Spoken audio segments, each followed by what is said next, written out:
بسم اللہ الرحمن الرحیم۔ السلام علیکم۔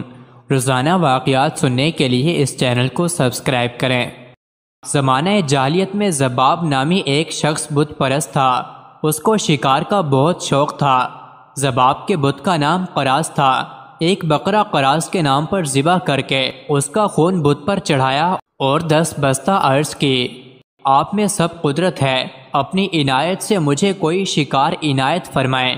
بت کے اندر سے آواز آئی: جاؤ، تمہارے خیمے کے پاس ایک کتا ملے گا، اسے تم پال لو، وہ تمہارے لیے شکار پکڑے گا۔ بت کے منہ سے یہ کلام سنتے ہی ذباب نے خیمے کی طرف دوڑتے ہوئے آ کر دیکھا کہ ایک سیاہ کتا کھڑا ہے۔ ذباب نے اسے پکڑا تو وہ دم ہلاتا ہوا اس کے ساتھ ہو لیا۔ ذباب نے اس کتے کا نام حیاس رکھا۔ وہ رات دن شکار کھیلنے میں مصروف ہو گئے۔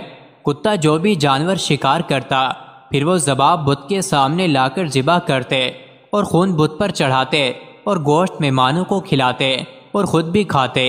تھوڑے ہی عرصے میں اس کتے نے ذباب کو مالا مال کر دیا۔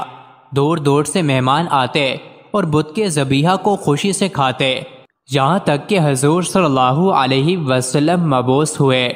جب اس کے مکان پر ہر روز مہمان آتے تھے تو ایک دن حسب معمول ایک شخص آیا اور کہا کہ میں آج نبی کریم صلی اللہ علیہ وسلم سے قرآن سن کر آیا ہوں۔ جب اس مہمان نے سید المرسلین صلی اللہ علیہ وسلم کی کچھ باتیں کی تو خلاف عادت وہ کتا بھی کان لگا کر باتیں سننے لگا۔ جب وہ شخص باتوں سے فارغ ہوا تو ذباب کتے کو جنگل میں شکار کے لیے لے گیا۔ ہرن، نیل گائیں، متعدد جانوروں پر چھوڑا، لیکن کتے نے کسی کو نہ پکڑا بلکہ جانوروں کو پکڑ پکڑ کر چھوڑ دیا۔ ذباب نے کہا: آج کتے کو کیا ہوا؟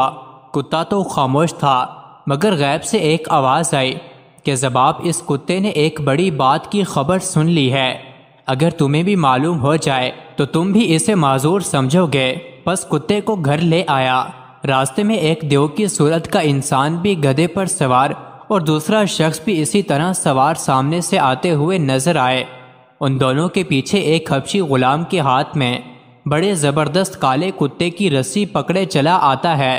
ان سواروں میں سے ایک نے میرے کتے کی طرف اشارہ کر کے کہا: اے کتے، شکار کرنا چھوڑ دو، محمد صلی اللہ علیہ وسلم تشریف لائے ہیں۔ ذباب گھر پہنچ کر سوئے تو ایک آواز سنی۔ آنکھ کھول کر دیکھا تو حبشی غلام کے ہاتھ میں جو کتا تھا، وہ کتا حیاس کتے کے ساتھ باتیں کرنے لگا۔ حیاس کتے نے اس کتے سے کہا: ذرا ٹھہر جاؤ، ابھی گھر والا آتا ہے۔ یہ کلام سن کر ذباب نے آنکھیں بند کر لیں۔ حیاس کتے نے ذباب کے قریب آ کر غور سے دیکھا کہ کیا گھر والا جاگتا ہے یا سو گیا۔ غور سے دیکھا تو جان گیا یہ سو گئے، حالانکہ وہ جاگ رہا تھا۔ حیاس نے دوسرے کتے سے کہا: ہاں، اب کہو، کیا کہتے ہو؟ گھر والا سو گیا ہے اور کوئی بھی ہماری بات نہیں سن رہا۔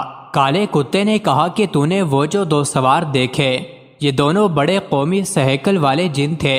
یہ وہ ہیں جو حضور اکرم صلی اللہ علیہ وسلم سے قرآن مجید سن کر مسلمان ہو چکے ہیں، اور حضور صلی اللہ علیہ وسلم نے اپنی طرف سے ان دونوں کو روئے زمین کے جنات اور شیاطین پر مسلط کر دیا ہے، جو بتوں کے اندر بولتے اور بتوں کے ذریعے سے گمراہ کرتے ہیں۔ ان کو پکڑ کر ماریں۔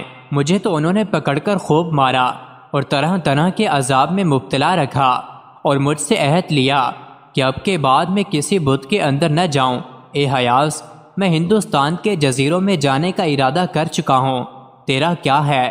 حیاس کتے نے، جو کہ وہ بھی دراصل جن تھا، کہا: جو آپ کی رضا میری بھی وہی رضا ہے۔ یہ کہہ کر دونوں بھاگ نکلے اور ایسے گم ہوئے کہ اب تک ان کا نام و نشان بھی نہیں ہے۔ صبح کو ذباب نے یہ سارا واقعہ اپنی قوم سے بیان کر کے کہا: میں تو مکہ معظمہ جا کر مسلمان ہوتا ہوں۔ قوم سے کہہ کر اور تو کچھ نہ کیا، لیکن علیحدہ ہو کر بت کو ٹکڑے ٹکڑے کر کے پھینک دیا اور سرور کونین صلی اللہ علیہ وسلم کی بارگاہ میں حاضر ہوا۔ جب آپ صلی اللہ علیہ وسلم نے اس کو دیکھا تو صحابہ سے فرمایا کہ یہ وہ شخص ہے جو ایک عجیب و غریب واقعہ دیکھ کر مسلمان ہو رہا ہے۔ مزید ایسی ہی ویڈیوز کے لیے چینل کو ضرور سبسکرائب کریں۔